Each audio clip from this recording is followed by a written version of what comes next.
In October 1944, s-Hertogenbosch was liberated by the Welshmen. It's the only city on the continent who has been liberated by the Welshmen, only Welshmen.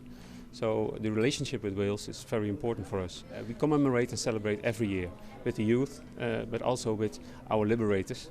But they are really old, so maybe we try to visit them here in Wales and say thank you very much for all what you did for us. And now it's the 70th anniversary of our liberation, so this year we will visit Cardiff, Armed Forces Day, and we try to bring our gratitude to the Welshmen, to the veterans and their families.